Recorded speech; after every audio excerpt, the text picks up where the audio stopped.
Hi, Kathy here, and in this video we're going to be looking at self-portraits and how artists compose self-portraits. Self-portraits are a special category, I think. Portraiture, of course, involves creating the likeness of an individual, but when an artist is working with any other individual, you're always on the outside looking in at that person, right? Self-portraits are different because here you're on the inside looking out at the viewer. You, the artist, are painting the subject on which you are the world's expert, right? Only you know what it feels like to be inside your skin. And we're going to look at a bunch of self-portraits that I think may give you some ideas on how artists can use composition to enhance the feeling of likeness so that it becomes psychological as much as physical. Let's start by looking at Sir Stanley Spencer, a British artist. He painted this self-portrait when he was in his early 20s. Very remarkable self-portrait. It integrates the positive and negative shapes by means of value, right? It looks almost like a drawing in some ways. It's almost monochromatic, very warm tones in the flesh here. But the striking thing about it, of course, is the way that the dark background blends right into the hair and the shadows and the dark shirt and unifies the portrait with the negative shape.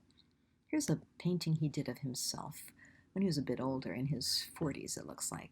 And here again, although you see that he's still enjoying working with dramatic light and shade, this time the details of the background and the details of the clothing are much more fully lit. They're important parts of the composition, but in a very, very different way than in the first. Here you see his hands becoming really important, and the paintbrush, of course, and you'll notice paintbrushes in the hands of several of the artists whose self-portraits we're going to look at here. Here's Sir Stanley Spencer. I would say he's in his late 60s here, I'm going to guess. I'm not doing the math, but a much older man, and a very, very different way of composing the rectangle. This is a classic problem, composing one interesting object on a rectangle. What are you going to do with that negative shape, that space around the head? And of course, what he's done here is very, very different from what he chose to do when he was in his early 20s, right?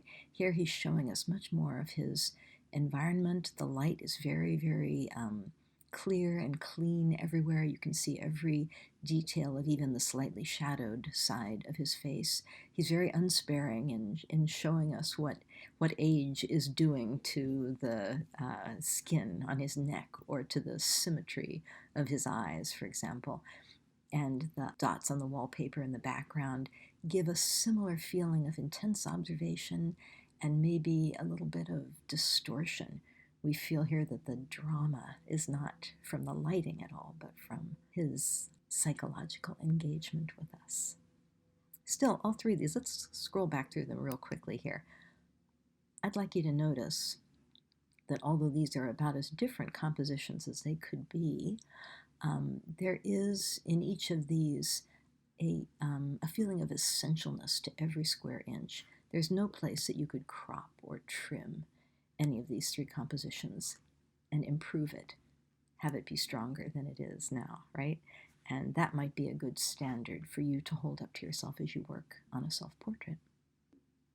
This is one of the world's great paintings to me, and to many, I think.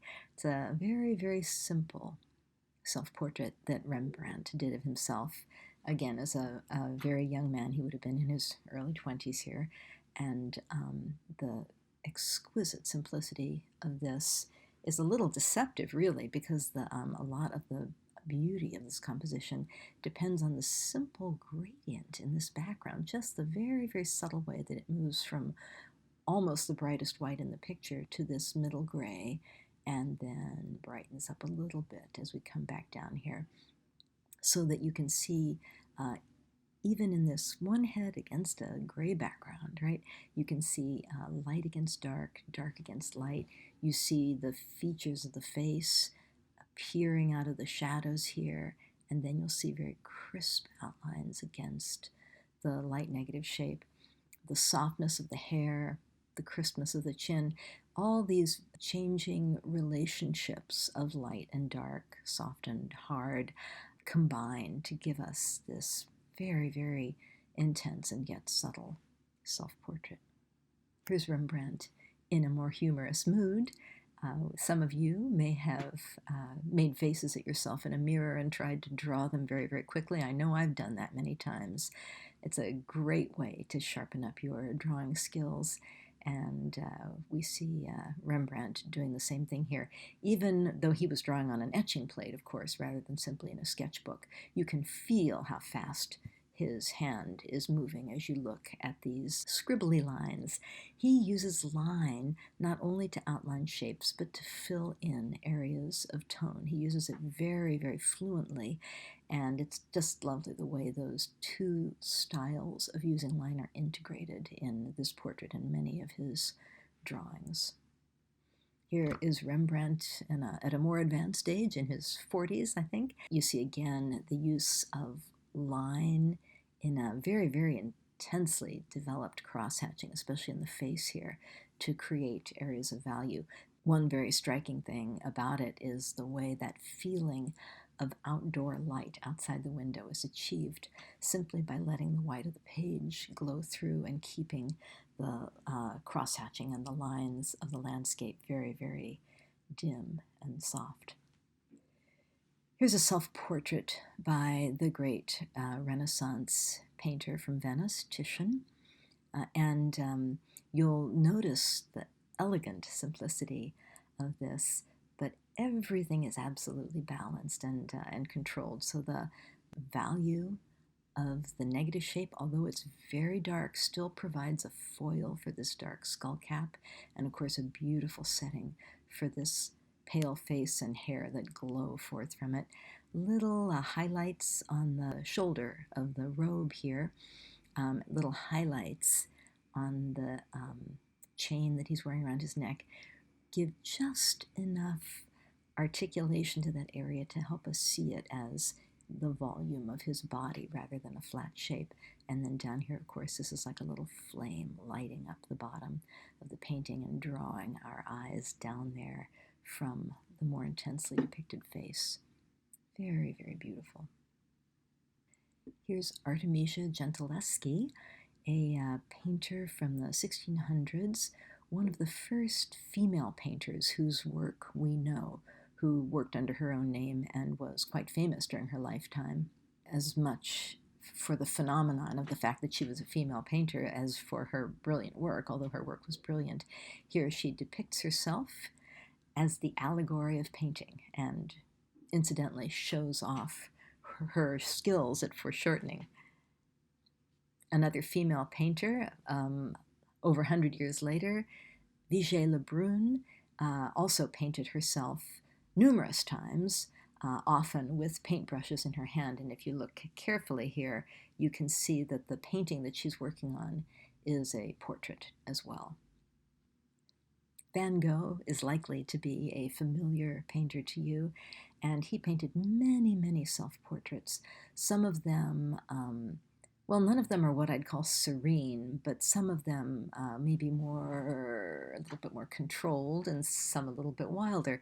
This one, I think, walks a fine edge, because although the color scheme and the value relationships of this are fairly narrow and controlled, we do get a little bit of warm, cool contrast between the beard and the sort of blue-grays of the background. But the palette is very, very limited here, obviously.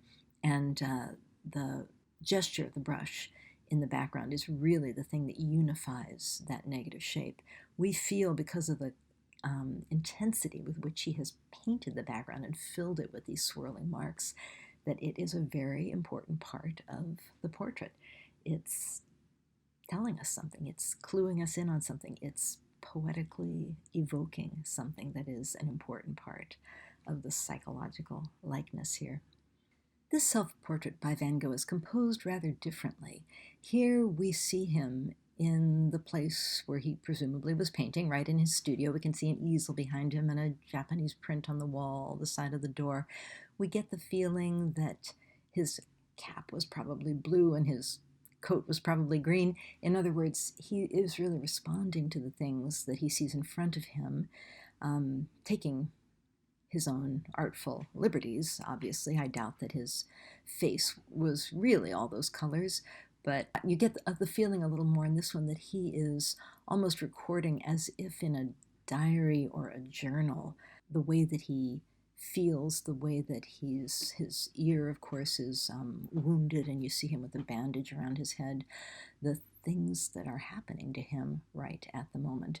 And this is another thing that self-portraits can do. They can record a moment in time and what it feels like to be the human who is living through that moment. Here's a portrait that I really love because of its extreme simplicity and forthrightness.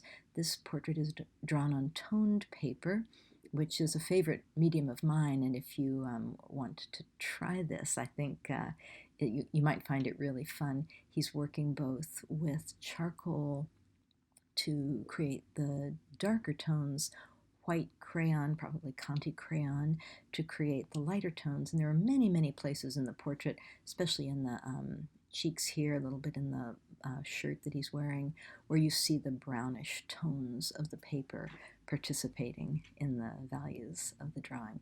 Beautiful job on showing us the highlights and shadows on the flesh here, so that we really get a feeling for the volumes of the face, not just the features. I love this self-portrait by Thomas Hart Benton. Benton was an American painter whose work you might really enjoy. He's not particularly known for his self-portraits, but more for his sort of allegorical landscapes. But this is a cocky, youthful self-portrait full of bravado. He's sort of strutting, I think, a little bit in this one. And the forms of the woman in front of him, the clouds behind him, the people that are cavorting on the beach down there below him, all seem to be, they're very well knit in, they're very important in the composition, but they are basically foils for Benton's portrait of himself.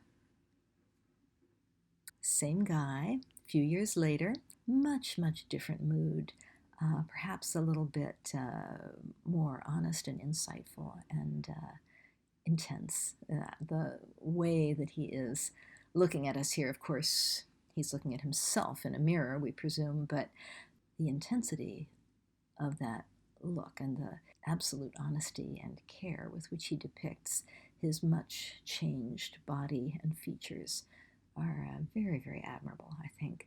The polygons around him, the light ceiling, the dark walls that again sort of blend in with his clothing, the rectangles that are, in perspective of the canvas and the tabouret, the palette.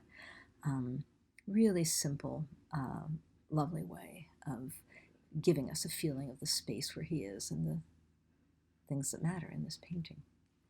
This is not a self-portrait. This is a portrait by Alice Neel, a famous portraitist who she pretty much built her whole career on painting pictures of people. I will show you a self-portrait of hers in a moment, but I just, it was so difficult looking through Alice Neel paintings to pick even only three that give you a feeling of her scope and her ability to do a psychological depiction of a subject. The wonderful look on Phil Bard's face in this portrait here is remarkable. I like his hands too. I think they're very, very important in the painting. Look what she does with the negative shape behind the subject's head, how it moves from darker gray to lighter gray, and then again to darker gray and lighter gray, right? Those subtle changes really have the effect of making us feel that there is a space behind him. And there are places now where his hair almost melts into that dark value, places where it's very, very clearly delineated against a light value. Here again is a wonderful Alice Neel composition, not a self-portrait. This is called Marxist Girl, and the shadow on the floor, the door and the wall behind her, the forms of the chair, all very important in the composition. And here is Alice Neel's most famous, probably, self-portrait, painted when she was at a more advanced age, and just felt an absolute freedom to paint her face and her body however she liked. And you'll see her there with the painting rag in her left hand and the paintbrush in her right hand, looking at herself very intensely in the mirror. Here's a self-portrait by Tom Phillips, British artist. At the age of 50, he painted this as a sort of birthday celebration for himself, I assume. I like the fact that he painted this on a printed page, and he used words from the text as part of the portrait. In other words, he saved the words out that he wanted us to read, and of course he painted over words without completely obscuring them, so we certainly get the feeling that the text is an important part of the painting. This could be done in a drawing too as well, and you might think if you're doing a self-portrait drawing or painting that you don't necessarily have to do it on white paper, right? So these, I think, are some approaches to self-portraits that I hope you'll find inspiring and may give you ideas of ways that you can really evoke some feeling of personality. I'd like to show you now some student samples of self-portraits. I have both paintings and drawings here. This is an acrylic painting, and it partakes a little bit of that feeling of the Sir Stanley Spencer youthful self-portrait where the dark forms melt into a dark negative shape behind them. Gives you a strong feeling, I think, of some psychological insight into this artist as he takes himself as a subject. Here is an artist whose self-portrait is in black and white against that deep landscape background, and yet these flowers here that have been introduced in the front not only give us a feeling of maybe the personality or the exuberance in some way of this subject, but also contrast with the reserve with which the self-portrait itself has been painted. And I think many of you, if you look into your own hearts, may see some of those contrasts as well. Maybe you can find a formal way of showing some of the contrasts, some of the inconsistencies perhaps, or extremes in different parts of your personality.